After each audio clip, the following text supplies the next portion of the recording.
দর্শক, বাংলাদেশের নিয়মিত আয়োজন জনমতে আপনাকে স্বাগত। সাথে আছে আমি ফয়সাল আহমেদ। জনমতের আজকের বিষয়ে ভারতে মসজিদ রক্ষা করতে গিয়ে প্রাণ গেল 3 মুসলমানের। এই বিষয় নিয়ে বাংলাদেশের সাধারণ জনগণ কী ভাবছে চলুন জানা যাক। বাংলাদেশের যে কোনো একটা হিন্দু বা মানে অন্য ধর্মের যে মুসলমান বাদে যারা কেউ একটা আক্রান্ত বা যে কোনো একটা সমস্যা হইলে যেভাবে মানে সমস্ত নাস্তিক গোষ্ঠী বা অন্যান্য ধর্মীয় গোষ্ঠীগুলো তারা যেভাবে সোচ্চার, কিন্তু আমরা দেখেছি ভারতে বাংলাদেশে মানে যেভাবে মুসলমানদের নিধন বা মুসলমানদের উপর অত্যাচার নির্যাতন করা হয়েছে, সেভাবে আমরা বাঙালি হিসেবে বা বাংলাদেশ মুসলমান হিসেবে আমরা সেভাবে আসলে প্রতিবাদ করতে পারতেছি না। এবং ভারতীয় দূতাবাসগুলোকে আমরা সেভাবে মানে ওদেরকে আমাদের ইফেক্টটা জানাইতে পারতেছি না। এটা তো প্রাণ আচার, আমাকে একটু দিস। ঠিক যেন ঘরের আচার, প্রাণ আচার। প্রতিবেশী বন্ধু প্রতিম রাষ্ট্র এই হিসেবে আমাদের ভাবা উচিত যে বাংলাদেশও সব ধর্মের লোক বসবাস করে, আমরা সম্প্রীতি বজায় রাখে চলি। এরা আমরা যদি দেশ বিভাজনের আগেও দেখি আমরা আসলে সম্প্রীতি বজায় রেখেই চলছি। ভারত যদি মনে করে যে তারা আসলে সম্প্রীতি বজায় রাখবে না, তারা সাম্প্রদায়িক উস্কানি দিবে, এটা তাদের নীতিগত ভুল।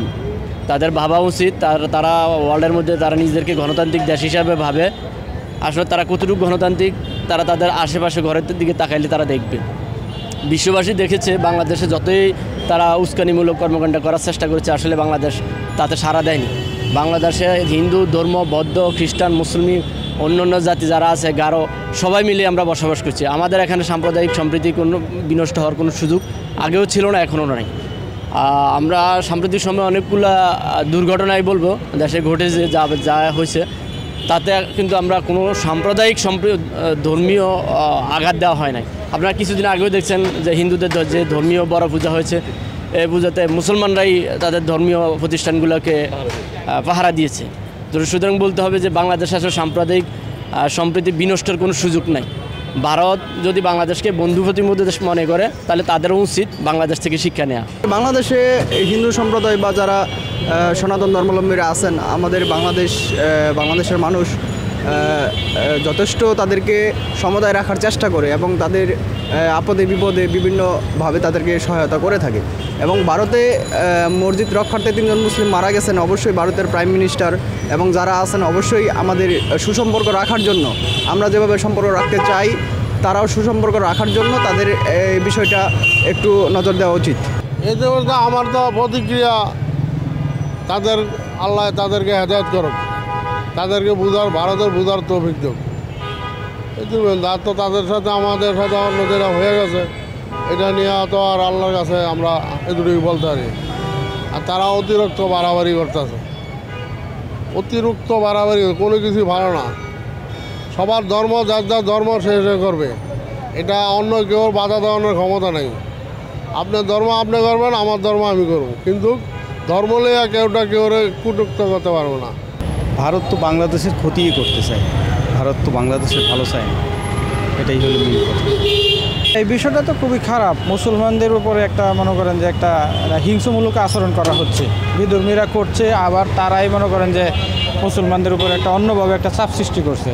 এটা নাকি জঙ্গিদের কাজ, ওনারাই বলছে আর কি। এটা আমি মনে করি যে এটা ন্যাক্কারজনক ঘটনা, এটা খুব অকাঙ্ক্ষিত। এটা তো আমি খারাপ দেখতেছি। এর আগে বাবরি মসজিদ ভাঙছে, বহু মুসলমান মারছে এই সময় এরশাদের আমলে। তো এটার তো কোনো হইল না। হ্যাঁ, এই দেশের কিছু বইলে ওই সনাতন ধর্মের মুসলমানে করে খারাপ কাম করে। হ্যাঁ ওদের ভাঙ্গে বাবরি মসজিদ ভাঙছে, মুসলমানের রূপে অন্যায় অত্যাচার করে, এটার কোনো বিচার হয় না। জাতিসংঘ বিচার করে না এটার। মুসলমানে কোনো দিন কোনো রূপে ধর্মের রূপে করে না। যারা মুসলমান হেরা কোনো দিন কোনো জাতির রূপে আক্রমণ করে না। হ্যার ধর্ম হ্যাঁ করুক, আমার ধর্ম আমি করবো। এই বিষয়টা হচ্ছে কি আপনি জানেন, এটা লোক যার যে মানবতার ব্যাপারটা যদি না থাকে, করার তো কিছু থাকে না। আমাদের বাংলাদেশের মুসলমানরা কিন্তু হিংসা প্রয়ণ মানে হিংসা পছন্দ করে না। আসলে হিন্দুদেরকে তো আমরা সাপোর্ট করি। এই যে পূজা মণ্ডপে দেখা গেছে আপনার আমরা সাপোর্ট দিই যে তোমরা করো, তোমাদের সমস্যা নাই। কিন্তু ভারতের বেলা কিন্তু এটা না। ভারতে আমাদের মুসলমানের উপরে নিয়মিত অত্যাচার, নিপীড়ন, নির্যাতন চলতেছে, এটাই কিন্তু সত্য। বুঝছেন, এটা কিন্তু আসলে ঠিক না। তো ধর্ম নিরপেক্ষ বলতে যেটা বোঝায়, আমাদের দেশে আমরা কিন্তু হিন্দুদেরকে সেফটি দিচ্ছি। ঝামেলা হলো তখন আমরা মন্দির পাহাড়ে দিচ্ছি, আমাদের মাদ্রাসার ভাইয়েরা মন্দির পাহাড়ে দিচ্ছে বিভিন্ন সময়। আমরা তাদেরকে সেফটি দেওয়ার এখনও চিন্তা করতেছি। রাস্তার সরকারি জায়গার পাশে মন্দির আছে, আমরা ওইটাকে কোনো ক্ষতি করতেছি না। কিন্তু ভারতে দেখা যায় বিভিন্ন সময় বর্ডারে মানুষ মেরে ফেলতেছে, মসজিদ ভেঙে ফেলতেছে, ট্যাগ ড্রাইভারকে গরু নেওয়ার অপরাধে মেরে ফেলতেছে। এইটার জন্য আমাদের দূতাবাস থেকে, আমাদের দেশ থেকে আর পদক্ষেপ নেওয়া উচিত আমার মনে হয়। বাংলাদেশ কোনো সময় কোনো মানে দাঙ্গা হাজা পছন্দ করে না, আর আমাদের দেশে হিন্দুদের কখনো কোনো সময় অত্যাচার করে না। আমরা ওইটা পছন্দ করি না, আমরা হইতে পারি মুসলিম বা যে কোনো জাতি হোক, বাংলাদেশ কখনো এটা পছন্দ করে না, বা আমাদের বিবেকেও কখনো এইগুলো পছন্দ করে না, আমরাও পছন্দ করি না। কোনো ক্ষেত্রে এইগুলো দরকার নেই, ঠিক আছে, যতটা মানবতার খাতিরে সবাই সবার সাথে থাকবে এটাই দরকার, ঠিক আছে। কিন্তু কোনো সময় দাঙ্গা ফাঁসার কোনো উপকার হয় নাই, আর কোনো সময় হবে না। যে কাজটা করেন নিজের মানবতা থেকে কাজটা করেন, যে আল্লাহ উপরে আছে মানবতা থাকতে এই কাজটা করেন, ঠিক আছে, এইটাই কথা। বাংলাদেশ অবশ্যই এদিক থেকে নিরপেক্ষ সবসময় ভূমিকা পালন করে আসছে। আর বাইরের বিশেষ করে ইন্ডিয়া সবসময় ইসলাম বিদ্বেষী সব ধরনের কাজ করে থাকে, এটা আমরা সবসময় দেখে থাকি। এটা খুবই হতাশা এবং দুঃখজনক আসলে মুসলমানদের উপর এই ধরনের আক্রমণ। না, এটা করা উচিত মুসলমান হিসাবে, ইমানি দায়িত্ব হিসাবে, এটা আমার নিজেরও এটা উচিত। আমরা মুসলমান, এটা ইমানি দায়িত্ব। নামাজকেও কম বেশি পড়ে, এটা অন্য জিনিস। ধর্ম কম মানে বেশি মানে এটা আরেক জিনিস। কিন্তু ইমানি দায়িত্ব হিসাবে মুসলমান হিসাবে এটাকে সমর্থন করি, করা উচিত সবারই। দর্শক, আজ এই পর্যন্তই। কাল শুনবো আপনার মত। দেখা হবে অন্য কোনো পথে। জানাবেন আপনার মতামত।